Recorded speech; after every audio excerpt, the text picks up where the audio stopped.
we get through that, we really only have a couple parts in 6-3, and then that'll pretty much be it. We'll have kind of a test, quest type of deal over chapter 6, and then we'll start to review for the final. Can't forget about the final. So now the 5th part here is about revolving around a vertical line other than the y-axis. Part 4 was revolving around a horizontal line other than the x-axis. So I did kind of put together a little help sheet, just some different things to take away from 6-2. Now, I'll let you kind of start to copy this down while I pass this out to you. Your quiz tomorrow, you can do a half cheat sheet, one-sided. You can't use this, of course. This is not a half cheat sheet, one-sided. It's not in your own handwriting. But there's probably some things on here that you may want to just put on your cheat sheet. I tried to make it easy to read. So here's the rule for today. When you revolve around a vertical line, usually the y-axis, not today though, you want to integrate with respect to y. Now, you're lucky that you have cheat sheets, so you can kind of use that to help you remember how to set things up. How I remember this is when you revolve around a vertical line, since the y-axis is vertical, you always integrate with respect to y. If you revolve around a horizontal line, x-axis is horizontal, that's when you integrate with respect to x. So a couple things to just kind of remember about integrating with respect to y. It says the function needs x equals out front, or I may add to that a little bit. It may not be x equals. It could be f of y or g of y or something like that. But basically, it needs to be in terms of y. Like we've said all along, if you integrate with respect to y, you can't put in something with x's. That would not work. So, couple other things to remember here. C is the bottom y value, and D is the top. That's just how we always set it up when we integrate with respect to y. So I guess I haven't really given you anything brand new yet. This is all stuff that we've done before. Now, here comes the setup for this type of integration. Remember, you're kind of thinking washer method here. If there's no gap, the inner radius part will just be 0. So pi is out front. We're going from C to D. And we're taking the outer radius squared minus inner radius squared, integrating with respect to y. Now, like we did in part 4, I want to kind of explain how these will be set up. To find the outer radius, we're talking kind of like the outside part of the washer. You want to take the function that forms the outside of the washer. You kind of have to visualize what's going on when you spin it. But the function that forms the outside minus the axis of revolution. Again, the outer radius is like a distance. If you take the outer radius minus the inner radius, it should give you what the actual radius is of the washer, what that length is. So inner radius is the function that forms the inside of the washer minus the axis of revolution. I think for the most part, our axes of revolution will kind of be on the right side of our graph, but that won't always be true in calculus. You could have it on the left, so it really just depends on where that axis is and what it looks like when you spin the representative rectangle.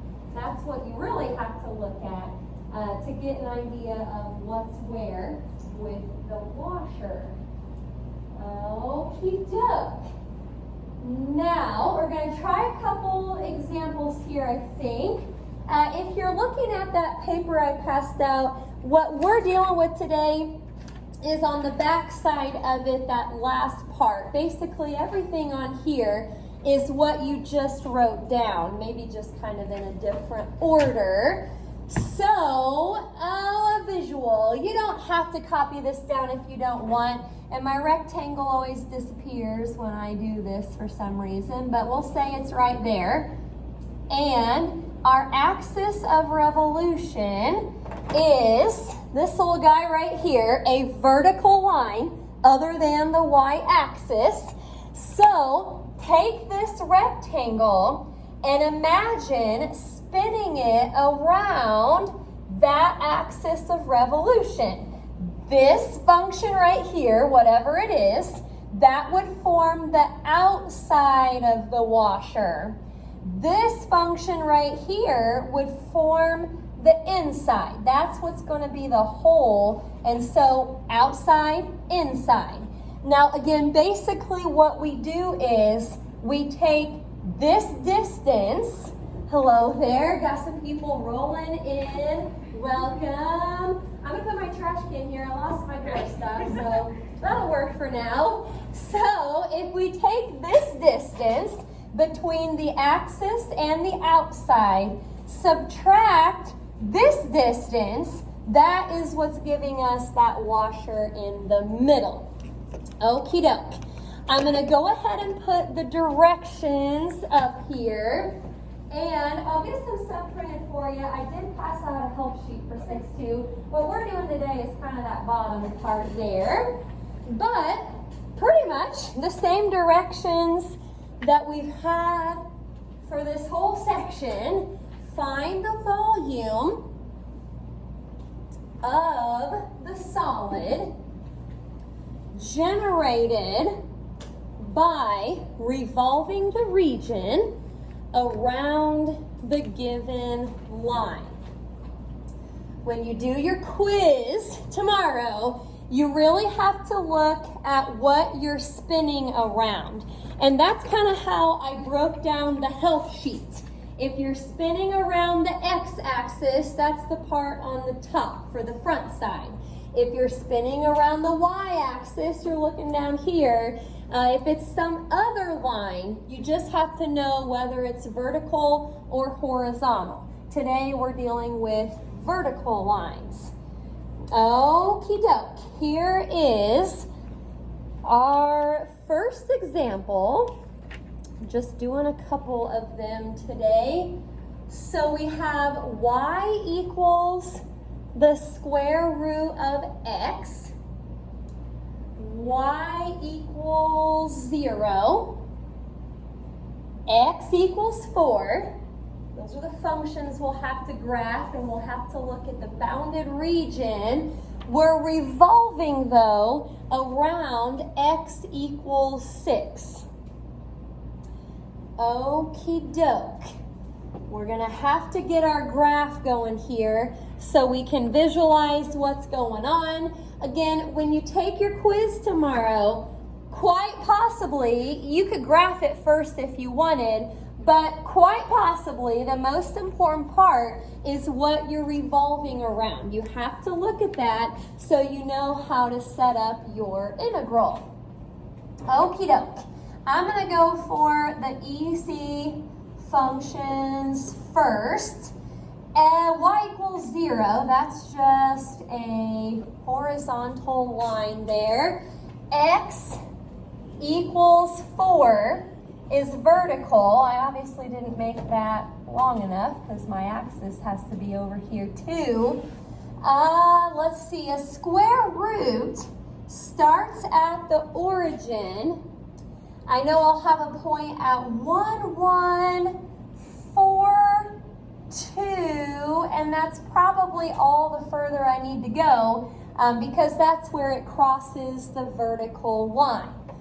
Okie doke. I'm going to put a little dotted line over at x equals 6 to show that that is the axis of revolution. Now with the disc/washer method, still we want to draw our rectangle perpendicular to the axis of revolution. Since the axis is vertical, you're going to want your rectangle to be horizontal. So put it anywhere you want in here, as long as it's going the right way. Okie doke, there's a better picture probably. So now I've got to think about how in the world I'm going to set this up. I know that I will have to integrate with respect to y. This is a vertical line like the y-axis, so I will have to integrate with respect to y. That means we probably need to solve this for x. If you just square both sides right there, that'll give you x equals y squared. That is good. Let's go ahead and set up the rest of this here so we can see what's going on. Now keep in mind, you're integrating with respect to y. So I usually do A and B. I think earlier we called it C and D, but those have to be y values. We're going to take this from 0 to 2, and remember it is outer radius squared. I'll do that first, and then minus inner radius squared. Okie doke. Outer radius. Take the function that forms the outside minus the axis of revolution. That's what you wrote down earlier, or if you're looking at the yellowish kind of orange paper, the outer radius, take the function deforming or defining the outside minus the axis of revolution. So here goes nothing. If I imagine spinning that around, this function forms the outside. So I need to take that, which was this little guy right here, and I need to subtract the axis of revolution. Again, basically, that is giving you the distance. So y squared minus 6 squared, that is the outer radius, minus inner radius squared. So for this part, it's the function that forms the inside of the washer. That was just the vertical line right there at 4, minus the axis of revolution, which is 6. You're always subtracting the axis of revolution. So as long as you put outside first, inside second, then you should be good with the setup. Okie doke. I've got to figure out what all of that is. Any questions first, though, about how we set it up? Alrighty, well, here goes nothing. Y squared minus 6 squared. We're going to have to write that out a couple times and FOIL. So y squared times y squared is y to the 4th. You'll get a negative 6y squared minus another 6y squared. let's make that negative 12y squared, and then plus 36. So that's what I get from this part right here. Let me go ahead and think, though, about what's going to happen after that. 4 minus 6 is negative 2. Negative 2 squared is 4.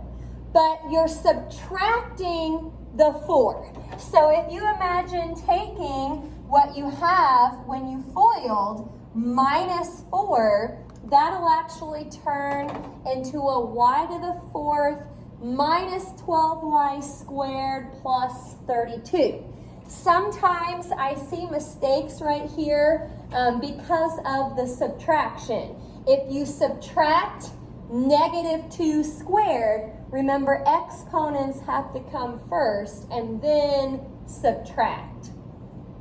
Okie doke. Stop me if you have any questions. We're going to keep on integrating here. That'll be y to the 5th over 5 minus, think about what happens to that second term if you leave the negative 12 out and then add 1 to your power, put your new power on bottom.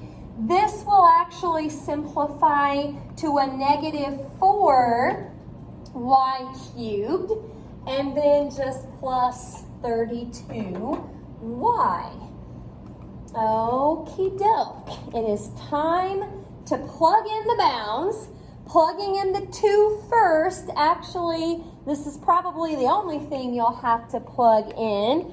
2 to the 5th is 32, so I just left that as 32 fifths for now.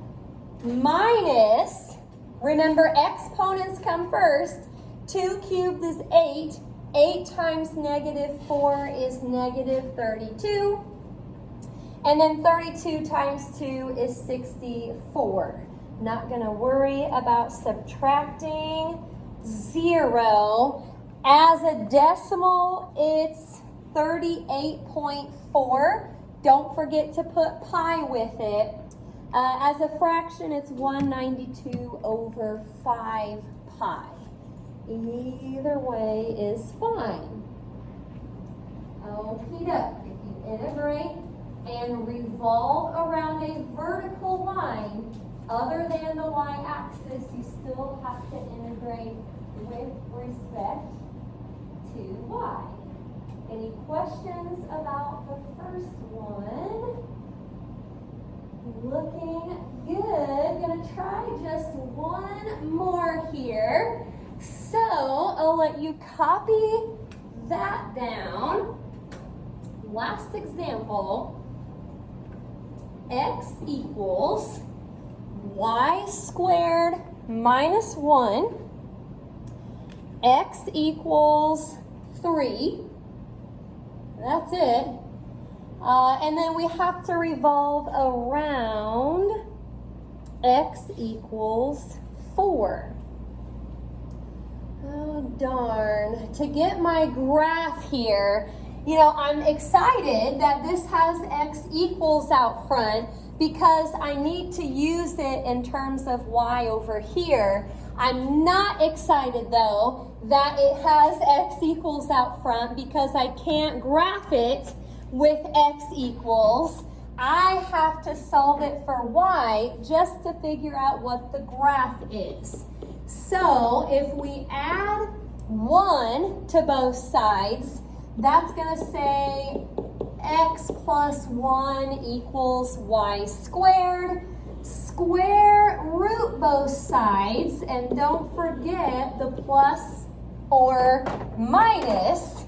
We are going to have to type in the positive square root of x plus 1.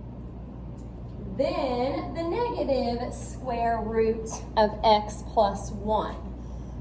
Okie doke. And again, the only reason I solved it for y there was so I could figure out what to type in. Let's do that. Positive square root of x plus 1, negative square root of x plus 1. This is one of those graphs that kind of has two parts to it. Now keep in mind, the other graph was a vertical line at x equals 3. So let me just, I don't know, I guess I could go to the table or I could trace a little bit. There's obviously a point at -1, 0, 0, 1, and because of the symmetry, there's probably also a point down there at 0, -1. I may see what it's doing over at 3, because again, that's where our vertical line is. 3, 2, and I'm going to go ahead and assume that there's another point at, let's see if it traces. Oh, it does. That's helpful. Another point at 3, -2. Okie doke. Let me get back to it here. Well, I've got my graph. I'm going to go 1, 2, 3, 4. All right. So, -1, 0, 0. Got to go a little further down that way. 0, 1, 0, -1, and then 3, 2, 3, -2. That is probably good because our little vertical line there is going to cut it off right at 3. So thinking about the axis of revolution, I need to be perpendicular to that when I draw my rectangle. So again, it needs to be horizontal. Okie doke. Looking good. Now I'll probably be good to go for setting up my integral. I want you to know again that the only reason we did this to graph it. We are not going to be using any of this when we set up the integral. Hello there. Finishing up our last example. If you want to just kind of watch, I'll get this printed for you in a minute. So, setting up the integral, think about the bounds, and we've been pretty lucky today with the lower bound, but our luck has ended. Lower bound is at -2. Upper bound, +2. Again, we're looking at y values here, so that's why we had to set it up that way. Okie doke. So, outer radius squared, remember that is the function that forms the outside, that little guy right there, minus the axis of revolution. So it says y squared minus 1 minus 4 squared. That's basically y squared minus 5 squared. Now we have to subtract the inner radius here. So what am I doing? That would be the 3 minus 4 squared. Remember, exponents come first. I'm going to bring this part down here. Again, -1 minus 4 gave me the -5 that I'm using right here. If you FOIL this out, you'll get y to the 4th minus 10y squared, and then plus 25. I want to go ahead and think about what this would be with what I have down there. 3 minus 4 is -1. Square it, you get +1, but you still have to subtract it. So if you take that stuff -1, you're going to get a y to the 4th minus 10y squared plus 24. Okie doke. We're going to integrate that with respect to y. Any questions about the setup? Really wish that lower bound was 0, but that's all right. We're going to get a y to the 5th over 5 minus, I kind of put that second part as 1 fraction. You can leave the 10 out front if you want. I put 10y cubed over 3, and then plus 24y. Okie doke. So, plugging in the upper bound first. 2 to the 5th is 32. So, 32 fifths, we had that number on the last example, minus, now if you look right here, 2 cubed is 8. 8 times 10 is 80. So that's going to be subtracting 80 thirds plus 48. Now I have to subtract what I get when I plug in the -2. -2 to the 5th is actually -32 fifths. That's weird. And then minus, actually it may not stay minus right here. -2 cubed is -8. -8 times -10, that would be a positive 80 thirds. And then subtract 48. Let's imagine distributing the negative, and here is what I'm typing into my calculator. 32 fifths, parentheses, unless you can do a fraction, minus 80 thirds, plus 48, plus, watch the signs there, plus 32 fifths, minus 80 thirds, and then plus 48. Really hope I did that right. I got as a fraction 832 over 15 pi.